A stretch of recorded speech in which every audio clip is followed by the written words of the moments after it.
Le Rassemblement démocratique du peuple camerounais RDPC part favori pour les élections régionales du 6 décembre 2020 au Cameroun. Le parti au pouvoir a présenté 58 listes pour ce scrutin. La forte représentativité du RDPC au sein des municipalités, soit 316 maires, est un atout majeur pour ce parti. Ça traduit également la ferme conviction des militants de ce parti pour ce que représentent les élections régionales, à savoir la fin, l'aboutissement du processus démocratique et la mise en place de toutes les instances qui répondent à la décentralisation.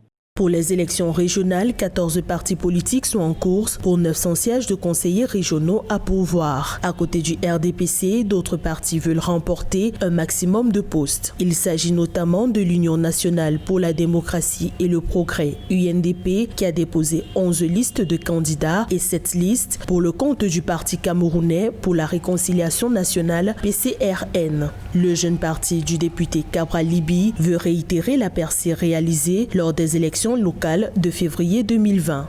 Nos forces sont celles du PCRN dans son ensemble, à savoir sa détermination, sa volonté, son audace, son projet de société pour un Cameroun qui protège et qui libère les énergies en plaçant l'humain au centre des préoccupations. Mais c'est aussi et surtout la virginité de la majorité des profils qui sont jeunes.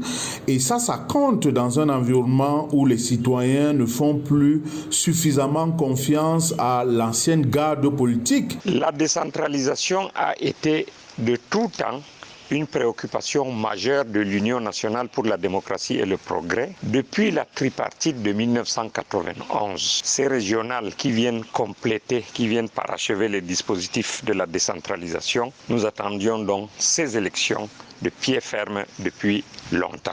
D'après la loi constitutionnelle camerounaise, le Conseil régional est l'assemblée délibérante des affaires de la région. Les premières élections régionales vont se tenir au Cameroun ce 6 décembre 2020, un moment historique pour des observateurs, pourtant boycottés par l'un des principaux partis d'opposition, le Social Democratic Front. Ce parti estime que la persistance du conflit sécessionniste dans les deux régions anglophones du pays rendrait l'issue de ce scrutin illégitime.